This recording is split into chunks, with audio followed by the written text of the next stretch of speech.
So look, chat, we gonna react to. I tracked every Michael Jordan playoff game for a decade today, man. All right, so I guess this guy, he's gonna break down to us why Michael Jordan is the best playoff performer ever. You feel me? I already pretty much know that. It's Mike. But maybe some of y'all don't know how Mike coming, man.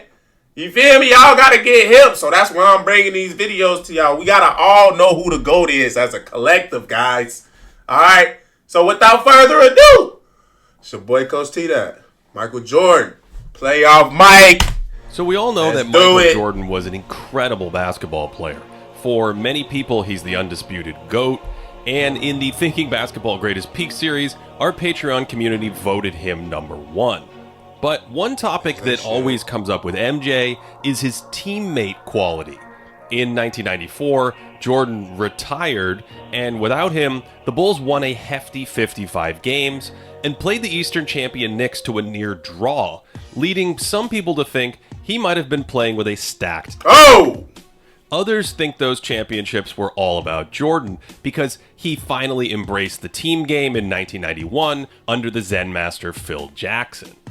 To help answer this question, we went back and tracked 129 Michael Jordan playoff games to compare MJ and his teammates to what we've learned over the last quarter century. As we've discussed many times, there's no easy way to measure how good an NBA player is. Come here. We use basic stats like points per game or shooting efficiencies in conjunction with more advanced ones like how much a player improved his teammate's shot quality. But there's no silver bullet. What most of us are really trying to figure out is how much a player helps his team win, how much his presence impacts the scoreboard. And that's where one particular stat is always worth knowing, even if it isn't perfect itself. I'm talking about plus minus. And playoff plus minus has only been tracked since the 1996-97 season, which means we have no information on those early Jordan teams, well, until now. How the hell did y'all just start tracking plus minus, gang? And why specifically in 96? Y'all ass, man. Niggas back then wasn't doing their job or something, man. Niggas was falling asleep at the scores table. That's all it was. Just say that. Because I guarantee niggas was taking plus minus all the way back then, G. Unless it wasn't a stat. You feel me? But man, niggas was falling asleep on the job and y'all trying to make excuses for them. Talking about we ain't make it to the 96. Man, that shit been out, man. Tell them niggas to do their job. Now we can't observe Mike greatness. We can't really evaluate Mike greatness for what it was because niggas falling asleep on the job, man.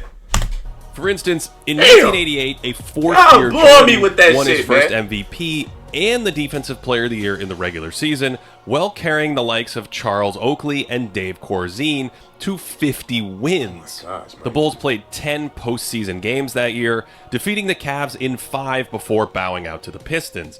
And in that 10-game stretch, Chicago was outscored by about 4 points every 48 minutes Jordan was on the court. When he went to the bench, they were outscored by 8 points per 48, which is about a 4-point difference.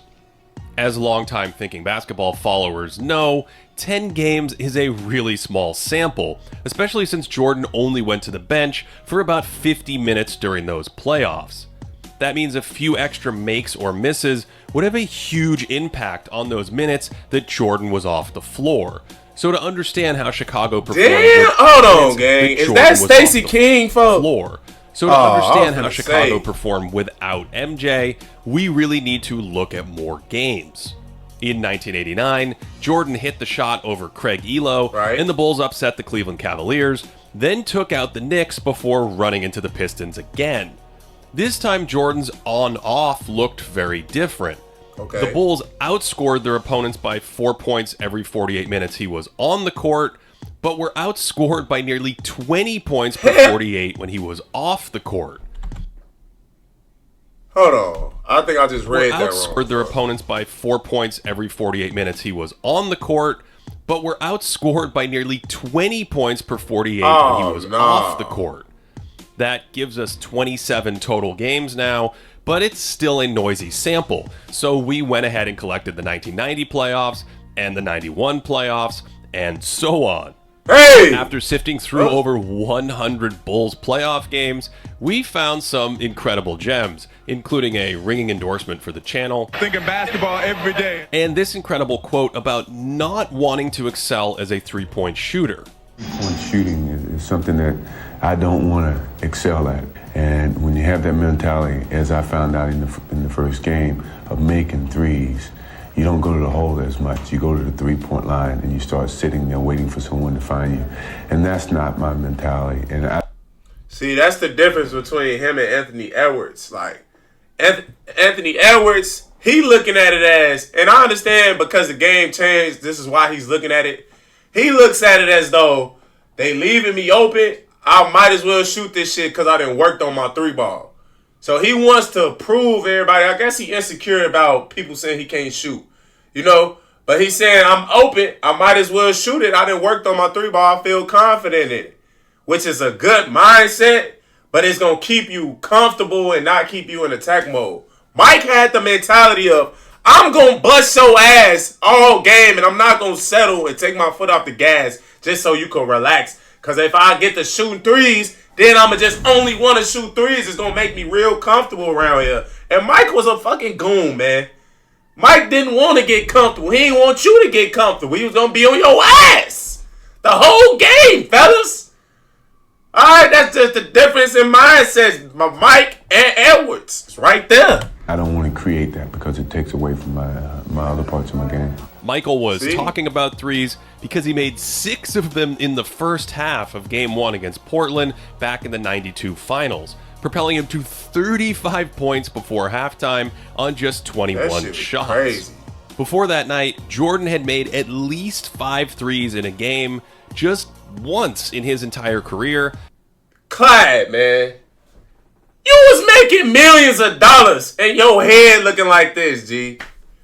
Kids, when you start making some money, man, make sure you keep a well-groomed haircut, man. Your shit should never be looking like how Clyde's is right now, man. That nigga shit receding to the 1960s, man. Clyde, you bogus as hell for this haircut, man. I'm gonna be the one to tell you if niggas ain't tell you back then. You bogus as hell for this cut, man. Motherfucker receding all the way back here and shit. Man, cut that shit off. Cut that bullshit off and stop trying to save it because it's done, G. You cooked. Man, why I gotta be the one to tell niggas 30 years later that this haircut was bogus as hell, in man. Single coverage most of the time. And if it wasn't the passive fadeaway that did him in, Jordan used his quickness to drive by Clyde into space and then float in mid-range pillows. In pick and roll, the Blazers sent a second defender to jump Michael, but Jordan shed him for more mid-range Boy, magic. get your stupid ass on, man. That weak ass Jordan blitz. shed him for more mid-range. Man, Chad, Blazers look, sent a second. Biggs, if y'all come out for a blitz like this ever, why don't ever just jump out at the man like this? Like, come with a solid blitz. This nigga just jumped. To jump Michael. And look, Mike already could see he got the advantage and he could split it right there. The big, and you're not supposed to be jumping all goofy and shit like this. Like how this nigga just jumped out at Mike. Shed him for more. Why would you do that? Because all he gonna do is split your stupid ass every time. One dribble pull up just like that. So when game 2 rolled around, so look, instead right here, the Blazers sent a second defender to jump Michael, but Jordan, you how the fuck you run out there like that? Like kids, for the ones that's watching that play big, when you do the blitz next time, blitz him but shade him up and down the line. Don't allow him to split y'all and go middle like that. You feel me? If you gonna blitz him, come out hard. Blitz. Like one hand should be here shielding that pass. One hand should be high. You know, just in case he try to get around you and shit. Alright, one like high, like low. Like you get what I'm saying? One hand should be down here, one hand up here.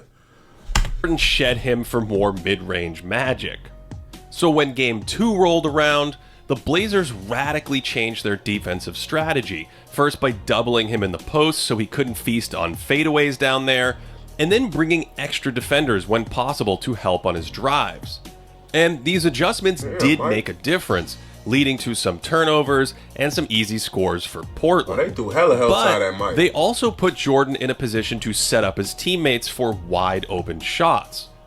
So his most prolific three-point shooting game in the playoffs led to one of his most prolific playmaking games in the playoffs, setting up open shot after wide open shot for his teammates throughout the night. Of course, even when they sent help, Jordan's individual scoring brilliance was still on display. There are 3 Blazers lurking here, and this time he spins away from the help, and that's just insanity. Since he finished with 39 points, Jordan's scoring pressure also created a ton of shots for teammates himself. Here's one in transition where he crosses right, hangs in the air, and kicks it out for an open 3. Hey, and he actually help looked side was back terrible. to the trailer to freeze the defense before snapping it to the corner. These niggas help side terrible. Mike doing whatever he wants. I tracked a whopping 15 shots created like this for teammates, which is a hard number to hit historically. For perspective, in the entire 2011 playoffs, the single game high I tracked was 14. Yeah, niggas recovery defense back then, I don't know what it is, but it's like y'all recovery defense sucked. Help side defense sucked back then, G. The coaches, I don't know if they taught y'all center line defense and all that shit, but this shit is terrible, 11 man. Playoffs. Mike is just getting shit in, like y'all trying 14. to trap him. So nobody Jordan rotating was a this shit. playmaking machine in this game, despite also dropping nearly rotating 40. late as hell. Now you big, Portland look goofy as tried hell, other falling over that defenders nigga on back. Michael besides Drexler, but he took smaller players like Terry Porter or Danny Ainge to the post. And against bigger defenders, he was just too quick off the dribble, and that's one less big body to stop him at the rim. This was actually a theme during Jordan's first 3 NBA Finals. The Lakers' starting 2-guard Byron Scott was too small for him in the post, and he torched the Suns in '93 because they lacked agile wing defenders who could stay in front of him. Oh my god. Actually, that Phoenix series was a perfect storm because they had very little rim protection once Jordan shed his defender, and his finishing ability made him nearly unstoppable. That's why that nigga averaged 44 on their ass in the championship. Nigga, because wasn't nobody contesting his shit down low. Look, man, every play, this nigga just get down there whenever he wants. Very little rim protection once Jordan shed his defender, and his finishing ability made him nearly unstoppable. He was way too quick for Dan Marley, who lacked the foot speed to slide with him on the outside. And when the Suns tried a bigger forward like Richard Dumas, he was again unequipped to move with Michael on the perimeter. Tom Chambers is playing center here, and he's too deep under the hoop and barely gets above 9 feet on his contest because he's not a shot blocker. If Jordan blew by Dumas and Charles Barkley was at the rim, he offered even less resistance on these drives. When Phoenix went to a quicker defender like Kevin Johnson, MJ had a size advantage and took him right back to the post. In game 4 of this... Hey, did y'all peeping, y'all watching? Mike had a counter for every counter. So like they said, they put a slower defender on him, but he was a bigger player. Mike was going to cook his ass. Make him fall asleep, blow by. Quick blow bys, one dribble, get to the basket. If he had a little motherfucker that they knew he couldn't fuck with Mike, they'd throw Mike back in the post. Post they ass up. He, shimmy, fade. You get me? It was no way you could stop Mike. It was nothing you can do. And if you didn't have no big down there 7-footer trying to contest him at the rim, he poking y'all ass every time, man. Or he just gonna get to the Baja Lay-ski. Y'all know it is Mike. Jordan scored 33 trying to give y'all in the game first plan, half, man. en route to 55 overall. And it wasn't just tactical mismatches, but more of his spectacular long-range shooting, although this time it was mostly from just inside the three-point line. In his greatest peaks profile, we saw a more physically gifted MJ. His first step was a touch quicker, his motor revved a little higher, but by 1992 he became a deadly outside shooter, putting on displays like this during critical playoff games. This is from the closeout game in the first round of 1992, and Jordan would just regularly stroke long jumper after long jumper like this, and he did it while somehow maintaining great efficiency for his time. probably because this version of Michael was one of the greatest mid-range shooters in league history. Yeah. One Real GM poster named Dipper13 tracked over 1,500 Jordan jumpers from 1990 to 1992 and had his mid-range accuracy at 51%, which sounds completely reasonable after watching him torture teams in these playoff runs. Some of these shots are basically works of art, and this was one of the best scoring displays I've ever seen, slicing up Miami in basically every phase of the game. The Knicks defended him well in 1992 and 93, even holding him to a 3 for 18 shooting game that year, only for MJ to go off in the very next game, dropping in 6 more threes in a 54-point outing to tie the series at 2 games apiece. So, even if Jordan lost a touch off his fastball by 1992 and 1993, he was still otherworldly. Which brings us back to our original questions. How did the Bulls perform with him in the game?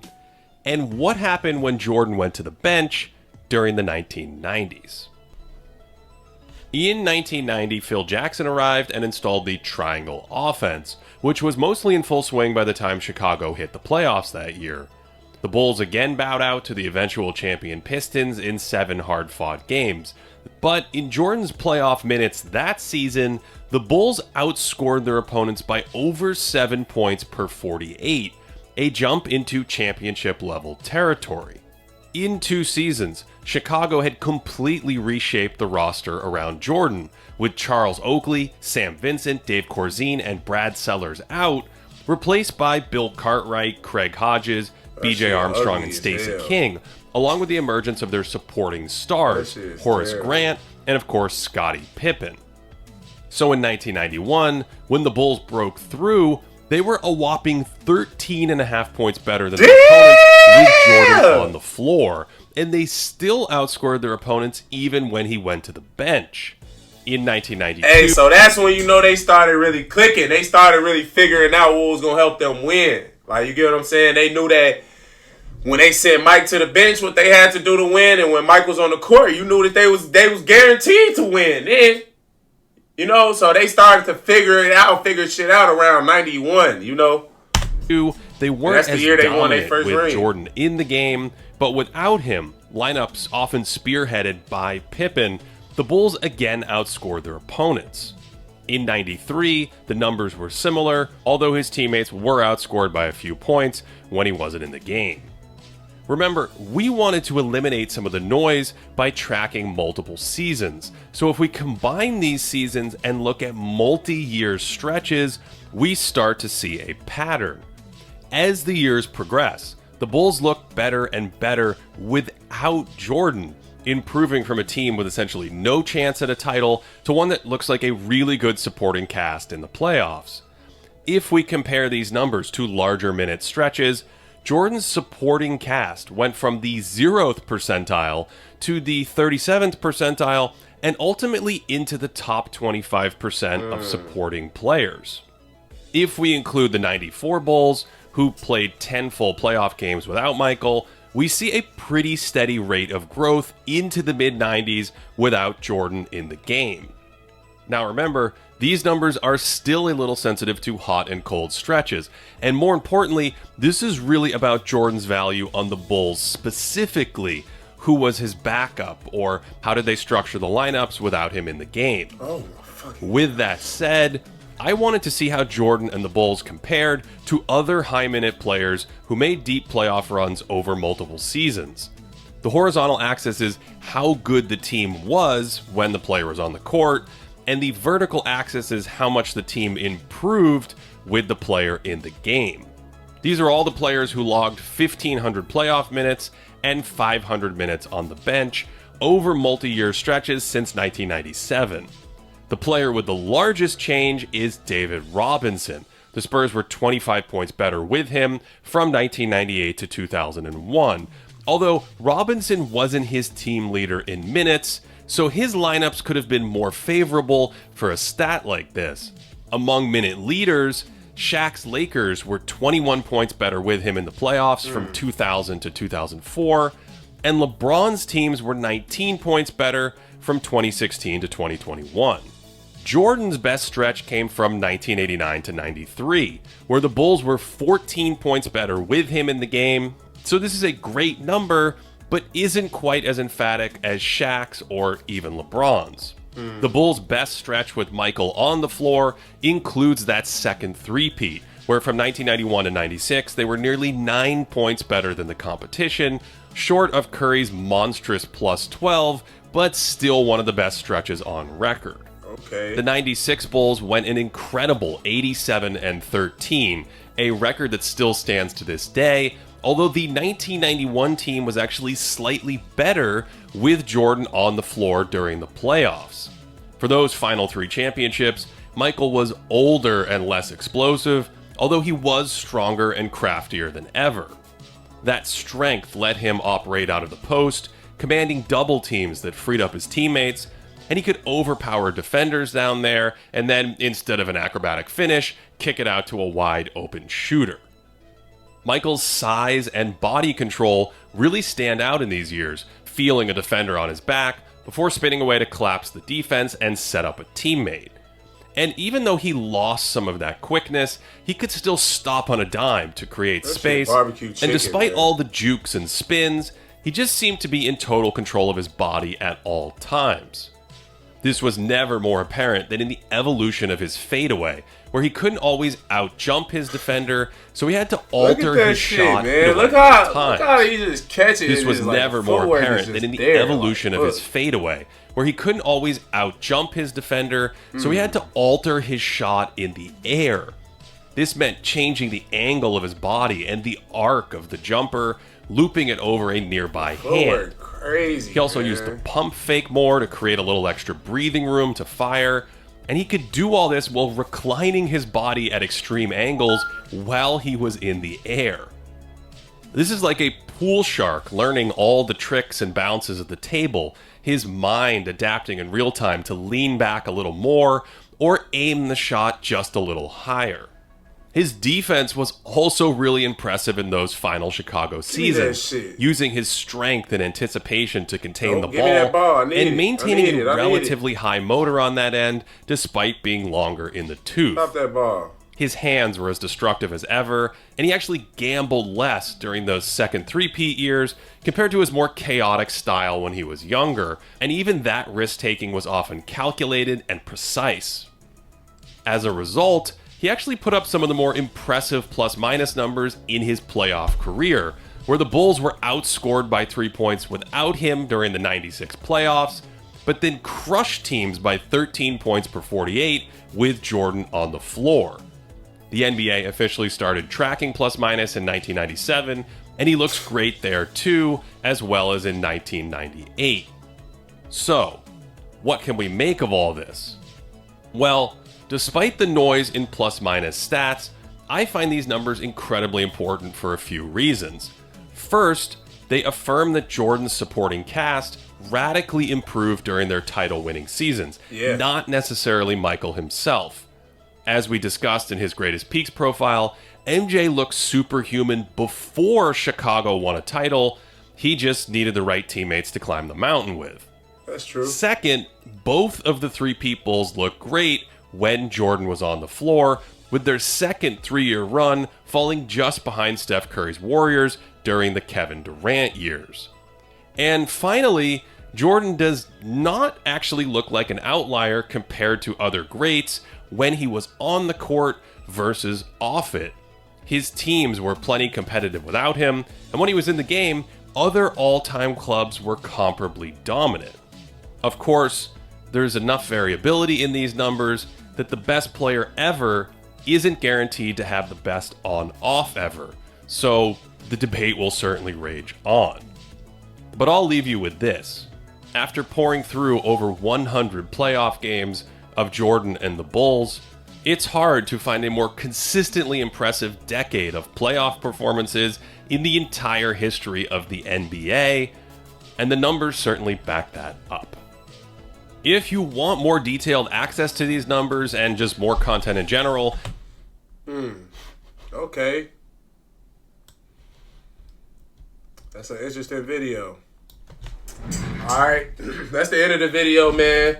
You know, I didn't really have too many takes watching that video because he was really teaching me shit that I didn't really know. Like, they was talking mainly about plus minus and how Michael Jordan teams got better over the years as he was with the Bulls. You get what I'm saying? When they started out early, the team, when Mike would get off the court, the team would be terrible. You know, when Mike was on the court, they would be a little good, but they started to show you as the Bulls started getting better and better and they started getting better teams, the Bulls would be able to keep a good lead when Mike was on the court, and when he got off the court, they would still be able to maintain the lead. So that was basically the whole argument of the video. Like, he started to get better teammates and better teams like towards the end of his career. You know, and they was basically saying Mike, whenever he was on the court, he was always dominant and his teams was always better than other teams, you know. So that was a good video, man. You know, it taught me some things about the plus minus with Mike and stuff like that, you know. But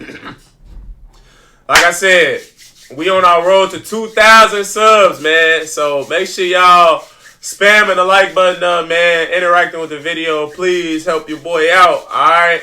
But this the end of the video. Make sure y'all like, comment, subscribe if you're new. It's your boy Coach TDOT, and I'm up out of here, man. I love y'all.